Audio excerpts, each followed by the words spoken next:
much in between, things we've never seen. You're a mirage that my mind can't see through. Are you here with me?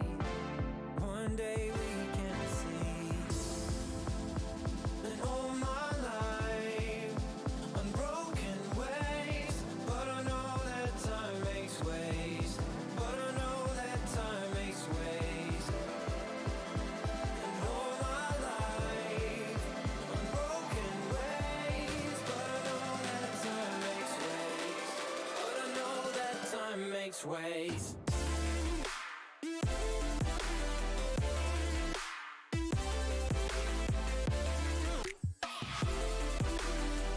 Yeah, I know that time makes ways.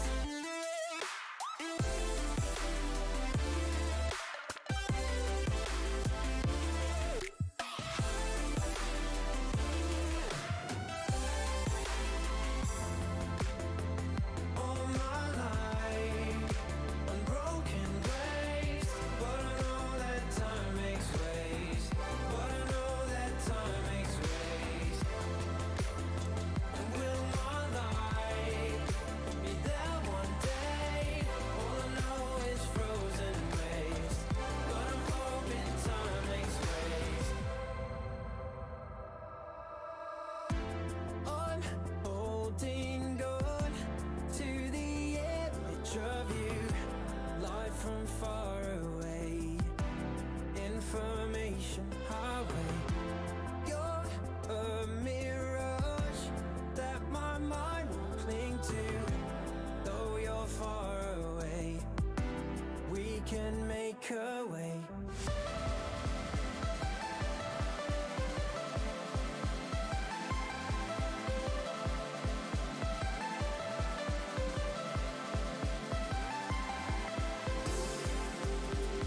All my life, unbroken ways, but I know that time makes ways.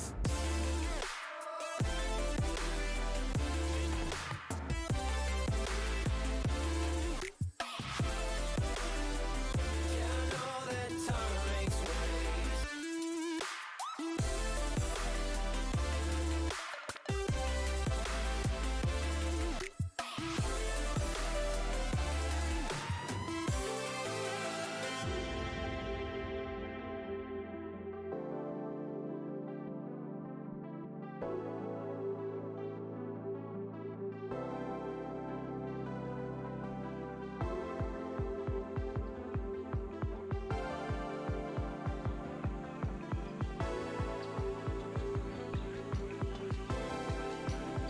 Now that I have to wait for you, I know that I have to wait for you. Waiting, we're waiting. Yeah, we're waiting. Just need the patience. Give me the patience.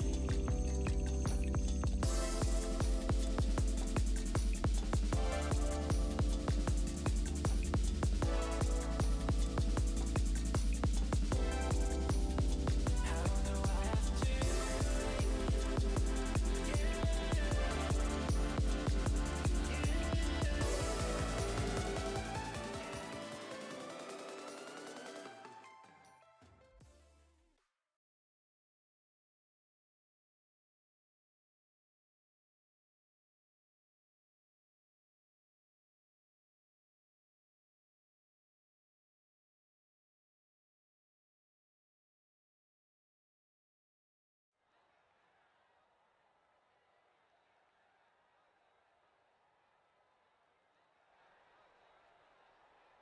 side of the border for the 4th of July, as today we get ready to see how the fireworks fare off at Chicagoland Speedway for the WINSTEL Gen 4 Challenge.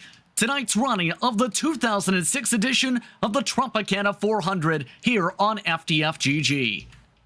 My name's Justin Prince. Alongside of the booth tonight is Blake McCandless, along with our producer in Zach Johnson. Let's get ready to go racing at Chicagoland, Blake, because tonight should be a fun one.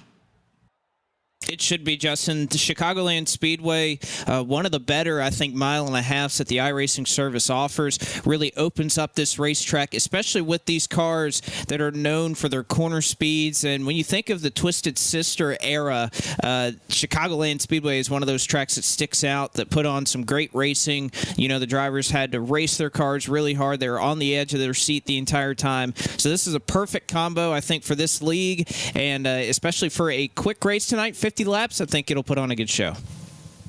The drivers are already completed and already buckling up after a good qualifying session. 25 entrants tonight. So let's take a look at how they'll start for tonight's running for the WINSTEL Gen 4 Challenge. Zach Campbell starts with the pole tonight to the inside of Christian Budd. The top time was a 32.022. Then row 2, Jose Solis Jr. along with Alex Kolinix inside the top 4. Row 3 features Kyle Benson, who showcased some good speed at Daytona last time out, starting off good qualifying with Nicholas Doucette in 6th. Dylan Roberts and Tyler Head start off in row 4, and row 5 features James Holzer and Thomas Lewandowski. Round out the top 10, Blake. 11th will go to Ryan Doucette. 12th is Logan Kress. That's a row I think we may see a couple of drivers move their way forward through the field in row number 6. Row 7 will go to Parker Alexander in 13th and Gabriel Mauricio in 14th. 15th goes to Philip Knight. 16th will go to Brandon Monsivas. Lane Tidwell, he'll start from the 17th spot. Ali Osman will roll off 18th. 19th goes to Brendan McGee, and 20th is Lilac Zier. Lilac indeed inside that top 20 with 21st. The last driver on time is Alex Bates tonight. Ben Hancock, the first out of the provisionals, with Christopher Tate, Ken Huff, and Hayden Ripas all not setting qualifying times here at Chicagoland. Remember, 35% is the fuel limit for tonight here at Chicagoland. 50 laps up on the board here at this 1.5-mile facility that's seen action throughout the years as early as the start of the 2000s.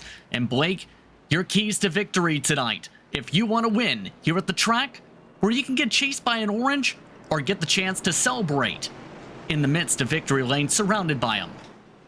Well, we know this is the Windy City, Justin, so a lot of maneuvering arrow-wise around these cars. Of course, you may have to dodge a giant orange every now and then if you're thinking back to the early 2000s and around this car and around this time. But for the most part, you have to be willing to move your car around the racetrack. You're not going to get it solely done on the bottom, I don't think. You're not going to get it done riding the top. You're going to have to be versatile, make your car work in all different parts of this racetrack. And if you can do that, find yourself some good track position with these shorter races. That always seems to be key, but you're going to have to move around and make your car work in multiple grooves. I think any winner that we have tonight, that's what they're going to have to do. It's time to see how the drivers fare out tonight. Zach Campbell looking to continue off the strong start for this season for WINSTEL competition. Remember, the last time we see him on the racetrack was at Infineon for the Dodge Save Mart 350K, and he put on a dominating performance then. Let's see how he does tonight at Chicagoland. The green flag is out. We're underway from Joliet, Illinois.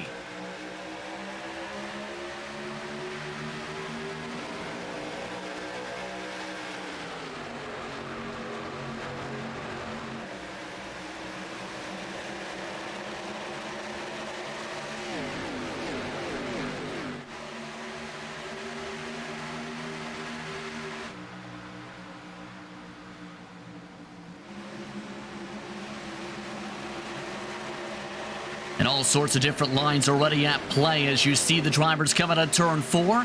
Campbell leads the opening lap, but in second. Kolinix already looking for third, and several more looking to sort themselves out of this multi-groove racetrack.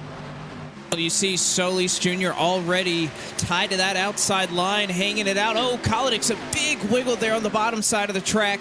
And these cold tires, as soon as you get them warmed up, they'll come in. You'll have a little bit of grip. But these first 2 or 3 laps, you could see really loose on these cold tires. It's a really hot track, 127 degrees, so it's blistering hot. These guys are going to be lacking grip all night, and that's what you're going to have to hope early. If we see guys this loose early on, you're going to have to save that right rear tire if we get longer into run. Smaller car count tonight than what we're typically used to seeing, only 25 cars. You know what that means is, well, the odds of our cautions, they're going to go down. It's not as likely that we're going to get a wreck, so you're going to have to save those tires and make it work over a long run. The battle for the lead, Christian Budd to the inside of Campbell, quickly making the move. set it up with the run out of turn 2. And when we talk about multi-group, not just because of the loose conditions, having to search for grip, you'll also see drivers tonight run up on the outside line, out through turn 2, build up the run for the back straightaway pass, like we've seen just moments ago for Bud.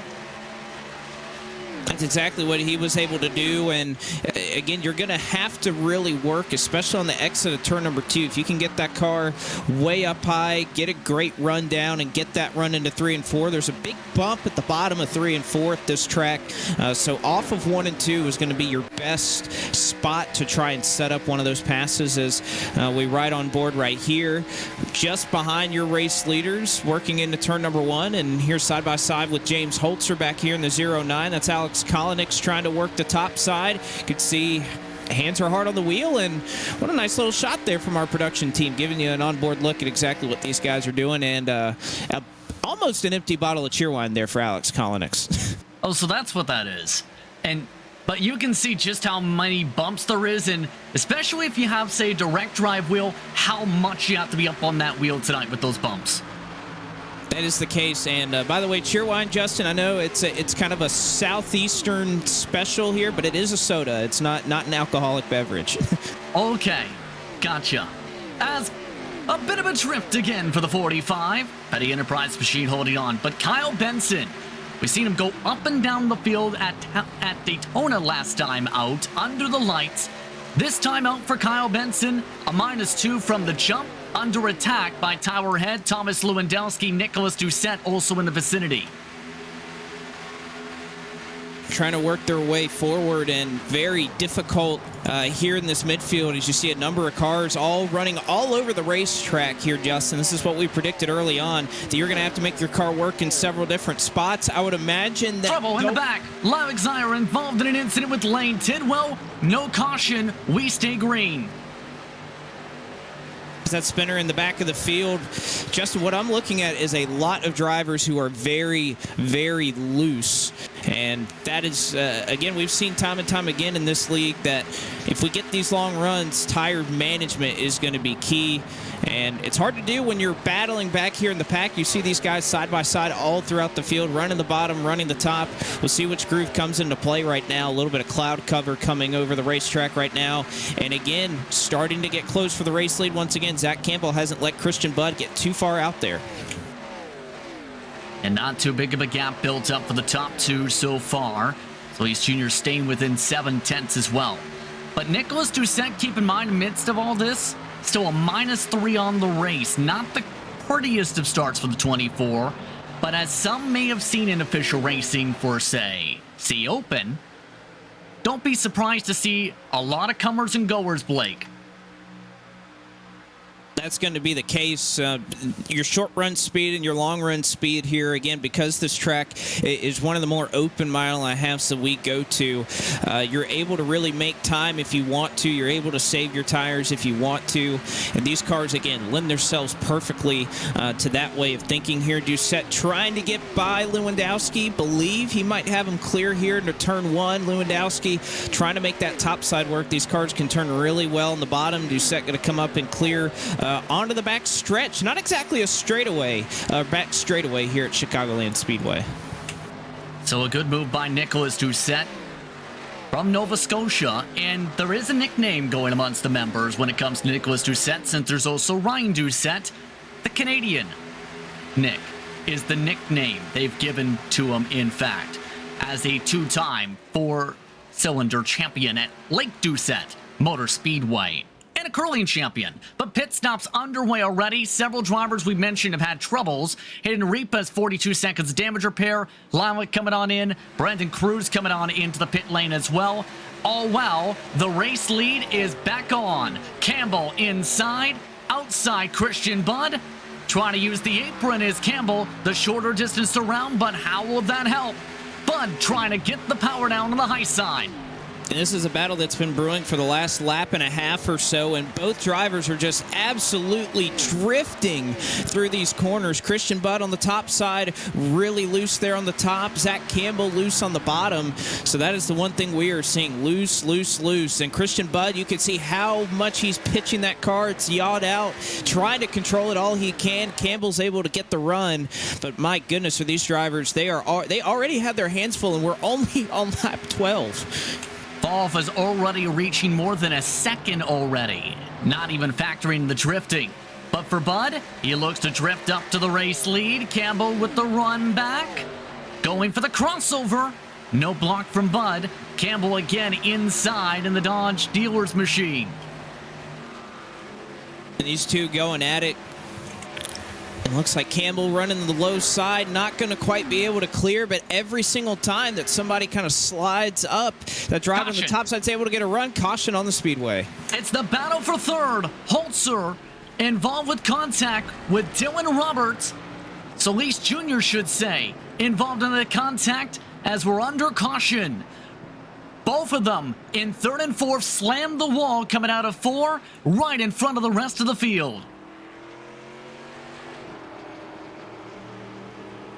We're up here in the booth looking at how loose these drivers were, and that's exactly what happened to Dylan Roberts as well. Here on lap 13, you can see that 8 car on the bottom really slideways. You can see Solis Jr. is kind of out of shape as well. Roberts really slow there off the corner. Solis trying to stay off of the wall, kind of slides into the back of the 8 car. Dylan Roberts claims responsibility for that, but you can see Solis Jr. almost on the wall. He's dead sideways too. Roberts hits the wall in front of him, lifts the rear end of his car up, goes for a spin. Nothing he could do. A nice job by Solis Jr. not making that any worse, but my goodness, is the right rear just absolutely screaming on these cars. Absolutely drifting around some of these drivers. Caution flag brought up for the first time. Ken Huff staying out to try and lead a lap. Also of note, Philip Snipes had just completed his service, but also has to take the wave, as well as Monsivas, as we see the pit stops coming to their completion. Campbell off and away, Budd with the better launch though, able to come across the cone first. So Budd able to get the lead. McGee in second. Campbell in second. McGee wanted to post his tire wear, which is something you can do here in the iRacing service. You'll see a percentage of that tire that is left, and some drivers choose to post that publicly after a run. Some choose not to. He said his right front tire was the middle measurement on the wear was 97. His right rear tire was 91. Alex Kolonix 96.82. So drastically different, and it's amazing that we're seeing that much wear, Justin, in such a short amount of time. Yeah, that is a massive amount of right rear tire wear. And keep in mind, for those curious, to simply explain things there, how that works, the more that you have a tire differential, the more the balance will feel. If you have, say, a lower right front tire number, you're tight. Lower, you're loose. The lower the number for that respective difference, the more you are handling in that way. So that explains a lot of the drifty drifts we've seen from that 45, who is now back in 10th after qualifying 4th.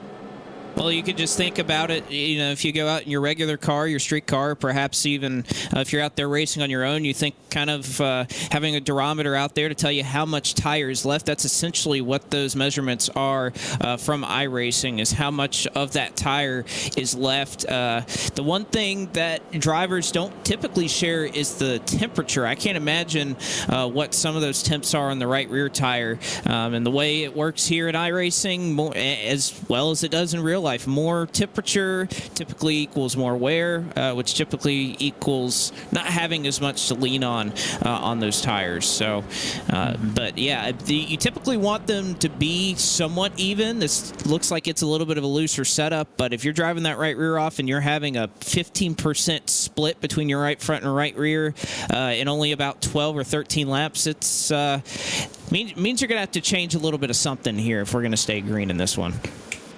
Especially with this being, of course, fixed series competition, comes down a lot to the driver.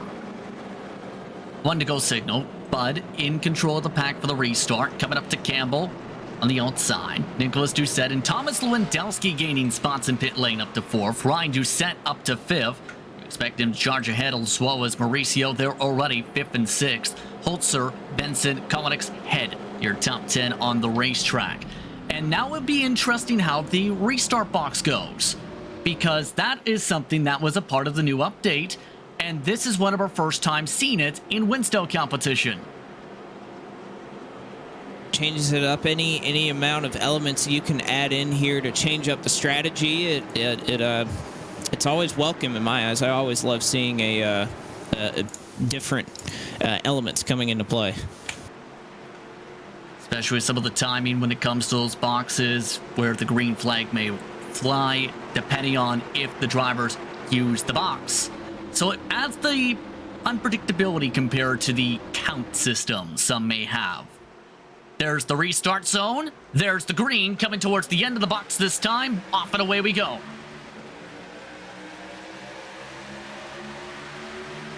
A nice job Campbell does really getting out of the gears quickly, able to stay side by side with Christian Budd as they work into 1 and 2, able to run that middle that they're not up to full song, but Campbell may have just enough of a run here to get clear off the back straightaway, and it looks like into 3 and 4 he just about has it, and he does.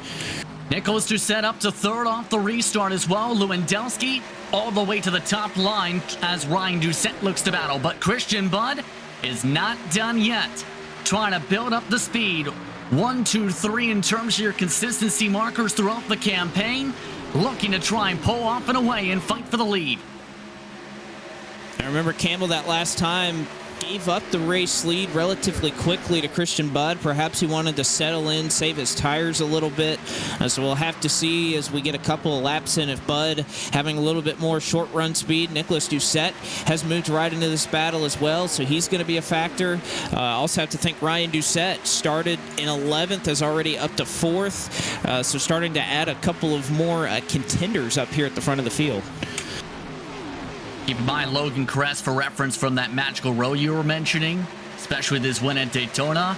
13th on the racetrack. The top 3 still single filing out for the time being. Holzer up to 5th. Lewandowski has been shuffled to 6th. Behind them, you see some of the battling faring out. McGee looking to fight it out for 14th. Alex Bates is up 7. Cress is loose in front of them, with Solis Jr. ripping the wall and gaining several laps this time around, from 16th to 13th in one time around. That's one of those times that you pick the right lane at the right time. It can really pay dividends for you, and it's able to work that time. You see Logan Crest right there going right to the top side. It seems like if you can go to the very top early in these runs while everybody's really struggling on cold tires, it seems like you get cold tires, and then as soon as they heat up, they get perhaps even looser. But if you're able to hold that momentum on the top side, you're really able to make some spots. Solis goes to the outside of Kolinix to do the same here. That move right now for 12th position. Osman choosing the top. To the middle in turn goes Solis Jr. to choose for 3 wide with the 25 and the 45. There goes Kolinix off the door. A big save for Alex Kolinix with the bounce. Kolinix goes off. Or at least fall back pretty substantially now. Solis Jr. as he's drifting, and the 40 is up the racetrack as well. It's Christopher Tate. Tate saves it. But already you can see battling back here in the pack, this is not doing any of these drivers any favors. As that went on for the drifty drift-in as the 40 goes in the wall, Christian Budd has quietly moved to the race lead in the midst of all the craziness. So now it's the matter of who can hang on still, not just in the mid-pack, but up towards the front maybe. As you see Budd trying to distance himself out. Remember, this gap also went back the other way pretty quickly in about 3 laps the earlier run in this race. Already approaching halfway. I really think you got to look at either of the Doucettes that are behind this pack running with Campbell and Bud. I think those are the two drivers you really have to watch for, at least from what I can see. Nicholas Doucette not near as sideways as your top two, isn't necessarily letting them pull away, but is kind of holding steady with them. So I'm interested to see with how quickly these times seem to fall off in about 5, 6, 7 laps. Do we see that 24 or that 09, perhaps that 7 car, start to reel in these top two? That's the big question, especially with right now some of the drivers behind them backing it down by as much as 2 to 3 tenths per lap. And we're already about midway through the tire and fuel run with the fuel limit for tonight, coming up to halfway in the race this time around. You see that battle for third. Doucette's been saving a fair bit. Last time by 3 tenths off the leader time. Holzer 2 tenths. Trying the different line to build up the run to try and get to the 24 at cross flags up on the stand. Going to use a little bit of that draft again. In this ARCA car, there is definitely a draft here at Chicagoland Speedway. Not necessarily a lot of dirty air in these cars on the iRacing service right now, but Holzer trying to hang it out there on the top side, get a good run off of turn 2. This is the best place to pass on this racetrack, is getting that run off of turn 2. He'll cross it back over down to the bottom here. But man, everybody looks so loose. He's able to slide up in front of Doucette, who's having to gather it up himself. So James Holzer moves his way up into third. So that means Nicholas Doucette and Ryan Doucette next to each other up on the board in turn. So don't forget about that 7 machine coming on quickly with under 24 laps to go now. Speaking of drivers coming on forward, seen the 11 charging ahead there. Now inside the top 10. Benson nearly to the wall. Tyler Head looking to hold on to 8th position. Tyler Head is real, golly, he's so sideways right there. Solis Jr. not doing too much better. He's basically hitting the wall, or at least right on it, but is able to get a little bit of a launch off the corner. There's just so much going on. These guys really, I mean, I didn't think they'd have this much of their hands full, Justin. They are just absolutely drifting through these corners. Solis Jr. trying to get underneath that 4 machine still. Not able to build up the run fully to make the move at the moment. Speaking of drivers also cutting their way back to the pack, Dylan Roberts is up to 12th in the mix as well. Here's Solis Jr. ripping the wall again. A little bit too close, nearly having to lift off the throttle. Still can't get the run. You look on board. This is from the roof cam. And Solis trying to pick a lane to set him up. It seems like these drivers are either running the very bottom, the second lane, or the top. There's not really a whole lot venturing to that third lane. You could see them kind of separated by those seams that are on the racetrack all the way around. But Solis Jr. going to go to the high side of 3 and 4. You could just, I mean, you could see how hard that wheel is working inside as we got a change up front for the lead. Zach Campbell once again. This is about the same part of the run that he was stronger than Bud earlier, as he'll try to go back for the race lead once again. To the inside, Campbell. Everybody bringing up tire smoke. Both of them drifting through turn 2. Holzer coming in quickly as a result of this one. Can Campbell get clear of the 17 now into 3? Not quite, but trying to keep up the fight. Still trying to hold on to the quarter panel and does. And the one thing you want to do, you don't want to go too far in trying to make time right here. Despite the fact that you're side by side, you almost want to beat that other driver into using up their tires to try and stay in front of you, to maybe make a mistake, really make them wear their stuff out. As you see, Campbell right there thought he could slide up. Bud has the momentum and will at least end that battle for the time being. So Campbell not being too aggressive, not trying to run his stuff off, but Christian Bud will have his hands full, as we've seen that 17 really gets launching the first couple of laps of the run, but as soon as we get to about lap 10 or so of the run, the handling starts to go away a little bit. You see Solis Jr. on the pit lane. Pit window open. Is that speeding for Solis Jr.? No, just gone under the speed limit. Of note, Loic Zire has gotten mandatory damage repairs that have not been fixed yet, so the 90 at risk of a penalty. Oh, that's while the leaders make their way through 3 and 4. You see those drivers side by side still. Do any of them blink? No. They can go an air couple laps or so. The furthest anyone's gone so far is Repez at 22 laps on the tank. Again, this is a really short tank tonight. It's only 6.5 gallons of fuel. Typically, you're running about 18.7 if you don't adjust anything in the service. So they have shortened the fuel in these cars significantly to try and kind of add some strategy into this race. So interesting to see that you're likely not going to be able to go very long on fuel, and perhaps it's a one-stopper to the end. Here comes Zach Campbell. He's going to make his way down pit road. Doucette is drifting in behind him, but I think he got down to pit road speed. No speeding penalties yet so far in the race. Big spin behind him. It's Kyle Benson from the top 10 right at the pit entry. Not a good spot to spin around. No one else coming in behind him, thankfully. And the 92 gets away safely. No caution right there as it was on the pit entry and off of the racetrack.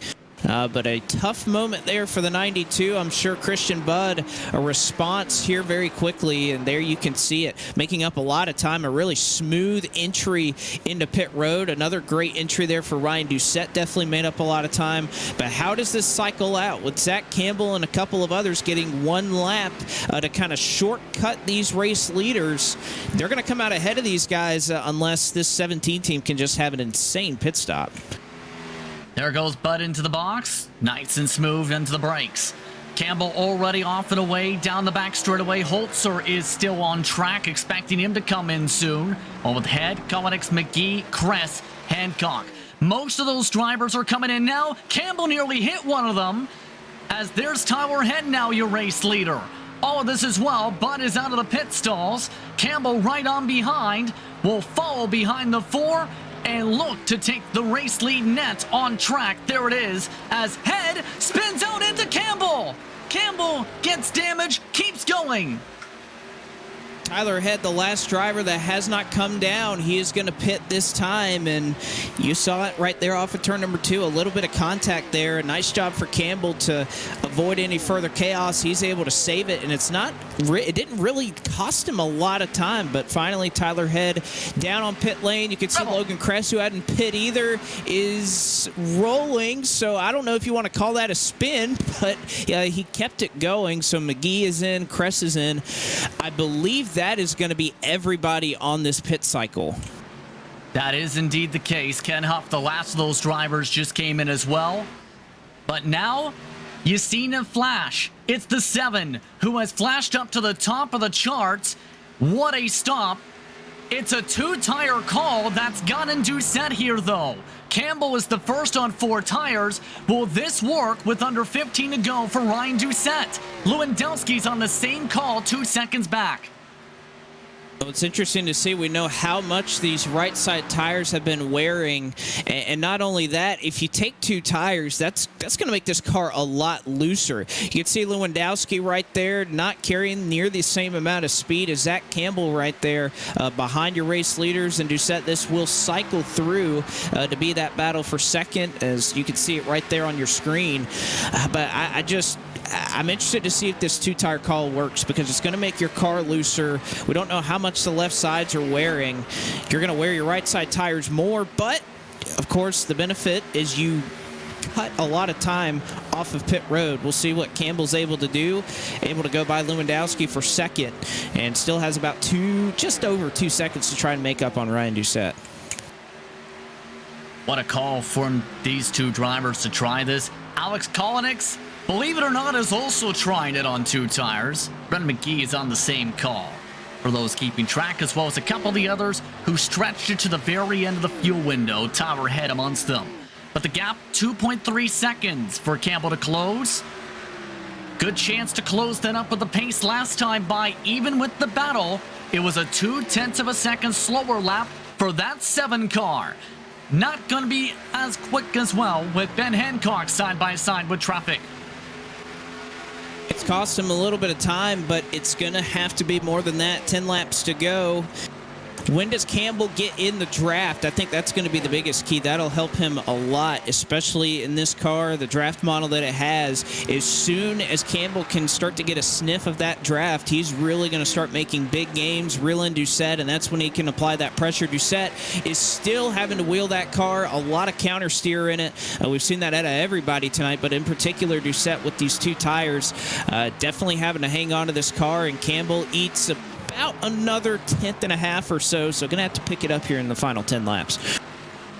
9.5 laps to go down the back straight away. Campbell again gaining another 10th. Hancock losing ground as the lap traffic. This is an additional car, though, keep in mind, that could feed some draft. Remember where the 17 lays, though, too. Bud, with his stop, Blake lost a lot of time to the point where he's battling with Nicholas Doucette for 4th. And every bit of time you're side by side, if you're on the bottom, if you're on the top, you're going to be losing time. You want to be able to run pretty much everywhere on the racetrack if you're able to. Campbell that time didn't really make up any ground, though, on Ryan Doucette. Held steady. You can see Nick Doucette right behind Christian Budd. This is about 4 seconds behind your race leader. Still trying to chase down Ryan Doucette. I just don't know if there's enough time for them to get it done. Campbell, though, going to get a little bit of draft here from the lap car of Ben Hancock. See if that'll pick his time up a little bit. That is within a second. Worth noting. You see that 17 also is getting the draft of Thomas Lewandowski. Trying to pull away from the 24. Gabriel Mauricio, give him a quick shout out, was amongst the hard chargers as well in this race. In fact, is your second biggest mover, up 8 positions tonight. He's been one of the best drivers long run all race. No doubt about it. You move up 8 spots here, and not all through pit strategy. It's not like he's short pit or anything like that. He's just been slowly biding his time and making his way forward, being easy on that throttle pedal. You can see James Holzer is kind of caught him right now, so I'll have a little bit of a battle for 6th starting to brew here with 7 laps to go. Holzer, you can see how much center speed he's really able to carry. As again, anytime these drivers get side by side, they are just so sideways off the corner.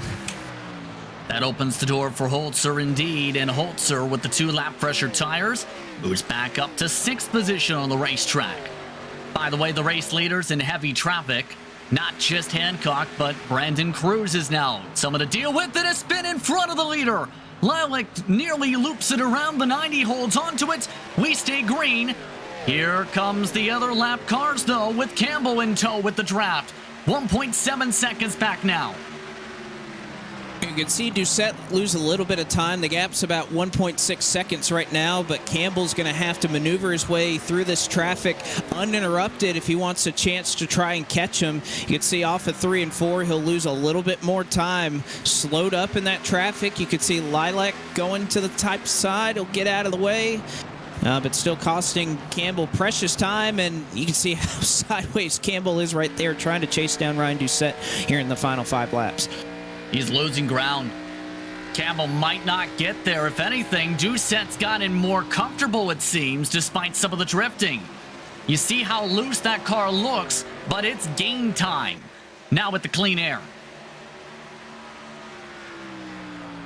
The other thing you have to worry about is just, are those left side tires going to hang on? I think Doucette has done a really, really nice job at managing, holding steady, but just one of those left sides is going to give up, and is it going to be enough to hang on? I think Doucette's as capable as anyone to be able to hang on here, and the more this run goes along, it looks like he's done a solid job saving those tires. Nothing too much to worry about right now. Just has to hold on with 3 laps to go this upcoming time by. Campbell still in second. Lewandowski, Bud Holzer. Meanwhile, some of the battles, everyone getting loose. Benson, remember that spin earlier, now trying to battle it out to see who can drift the most while gaining positions with Alex Bates. Not really, but still, the position's still on the line. It is. You could see that Kyle Busch machine of Alex Bates kind of running a line that we haven't seen too many drivers run. Oh, look at here that. Comes, Kyle Benson is gonna pit again. So perhaps couldn't make it on fuel, maybe, or It's 2 to go. Yeah, or trying to perfectly plan out a caution. I don't know, but 2 laps to go here for Nick Doucette. He's able to get try to hold on to that 5th spot, but so far right now, Ryan Doucette pulling away from Zach Campbell. Coming up to the white flag this time around. Remember, we are within the point of no return from this mark forward. See if Doucette can close it out with a clean final lap. Ryan Doucette rolled the strategy dice to get himself here with 2 tires. He's made it work to near perfection. Final lap from Chicagoland, the lead, about 1.7, 1.8 seconds. Looks like through 1 and 2, all he has to do is hang on to it, and this race should be his. You can see him still drifting off the corner, but looks like no worries for that Jim Beam Chevrolet. A strategy call looks like it's going to go very well if he can get through 3 and 4. Slow Benson on the apron. Ryan Doucette giving space regardless along the top. Ryan Doucette out of turn 4. Close to victory at Daytona. Gets it at Chicagoland. With strategy, Ryan Doucette wins in the WINSTEL Gen 4 Challenge. Second, Campbell, Lewandowski third. A crash behind them for about the battle for 10th. Tyler Head just holding off Dylan Roberts. And a hard crash for Ali Osman, who finished 13th. Well, nice job here for Ryan Doucette. Really a great race all around. This is definitely what we only had 1 caution. This race was really able to play itself out. So despite the fact that everybody was driving so hard, they were driving their absolute hearts out, they were able to hang on to it, keep their cars under them, and that was just fun to watch these drivers really be tested like this with a setup that was this difficult to handle, really get a hard car, a really difficult track to make it happen at. But that was a really fun race, and of course a well-deserved win there for Ryan Doucette. Took some strategy, but Ryan Doucette was one of your drivers to watch. And he proved and backed up those words. Ryan Doucette picking up the victory today. 10 spots gained on the way to the checker flag here in this one. It's his 2nd victory this year in this series. The last coming all the way at the Food City 500 at Bristol. Your unofficial race results, the gap 1.705 seconds over Zach Campbell. Thomas Lewandowski also rolled the dice, picked up a 3rd spot for his troubles. Christian Budd finished in 4th after having a overcut call for the pit strategy. James Holzer in 5th. Nicholas Doucette finishes in 6th where he started, with Gabriel Mauricio up 7 spots to 7th. Kalinix, after drifting around in the early stages of the race, recovers to 8th. Solis Jr. after a crash gets to 9th, while Tyler Head holds off Dylan Roberts in a drag race for 10th. It was Dylan Roberts finishing up in that 11th position. 12th went to Brennan McGee, worked his way up 7 spots since the drop of the green flag. Ali Osman in 13th. 14th was Parker Alexander. Logan Kress there made it onto pit road, was drifting to get there, but unfortunately because of that finished in 15th. 16th went to Philip Snipes. 17th was Alex Bates. 18th went to Lane Tidwell. He was the final car on the lead lap. Ben Hancock in 9th and Brandon Masivas in 20th. 21st goes to Ken Huff. 22nd, Kyle Benson with troubles in the last stages of the race. Lalick finishes 23rd. 3 meatball flags in the race for the 90. Hayden Reapez 4 laps down as well in 24th.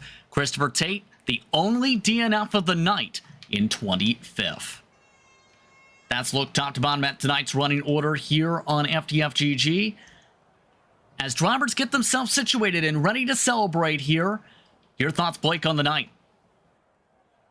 I think it was a great race. I was saying it right there as we were kind of wrapping up. I was just really pleased to see these drivers really have to manhandle these cars. A really, really difficult track and car combination. And they ended up doing as well as they have all year in terms of being able to put on a race and have it go clean and green and really have to manage tires and everything. So that race just about had everything I think you could hope for out of these cars. And this era was a fun show to watch. Definitely fun show to watch, and a definitely fun celebration coming up for Ryan Doucette. Win 2 in the WINSTEL Gen 4 Challenge. This time with the 2-tire call. Ryan, that was an intriguing call. You made it work, though. You gained time on Campbell in the later stages of the run to close it out. Yeah, I was surprised by it myself. I mean, I definitely didn't expect to win off that call, but it actually, we were fighting a really loose car. the setup was just really loose. But the two tires surprisingly made it tight on entry, which took me completely off guard, and it actually made it a little bit easier to drive for that last run. And I guess talking to Zach, he burned up his tires a little bit trying to get back to me and started losing me there towards the end. But yeah, I'm surprised it worked out as well as it did. Yeah, it seemed to work out really well.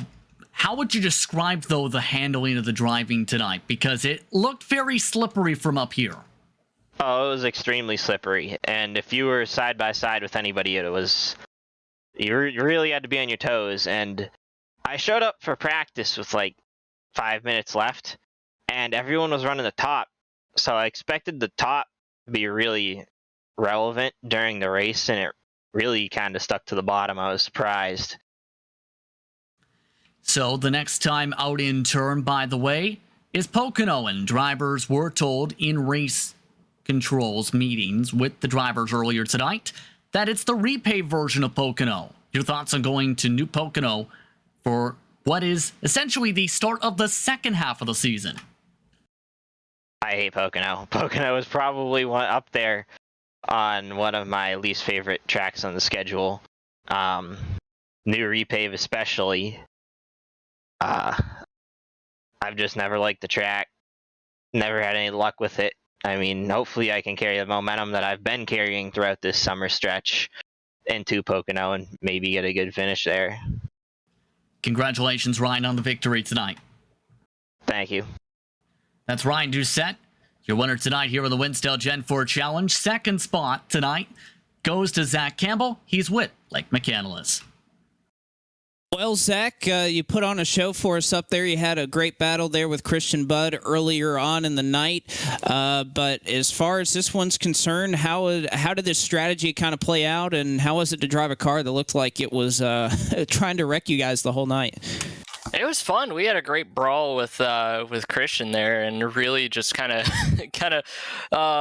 let him go a couple times and tried to run him back down on a little better tires. But as soon as he started to fight, the tires really kind of fell off it. So it kind of became a little bit of a cat and mouse game, and I was pretty focused on him. And yeah, the strategy just didn't work out in the end. It sounded like two tires there at the end from the guys who took it made it easier to drive, which I was not thinking because I thought about two tires on that last run. But yeah, I didn't expect it to make it easier to drive. I expected it to be a lot harder, and sadly just kind of left that little blind spot there, and I think that's what cost us tonight. Well, nevertheless, another solid run for you tonight. What's been kind of the key to your consistency here in this series?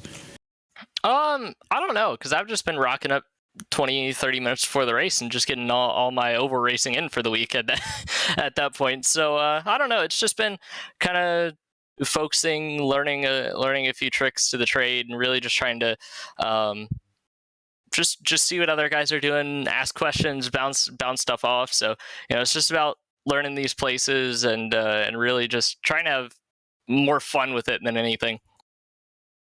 All right, Zach. Well, congratulations on finishing second tonight. And again, it seems like we talk to you every week that we run one of these races, so we probably won't see you too far off.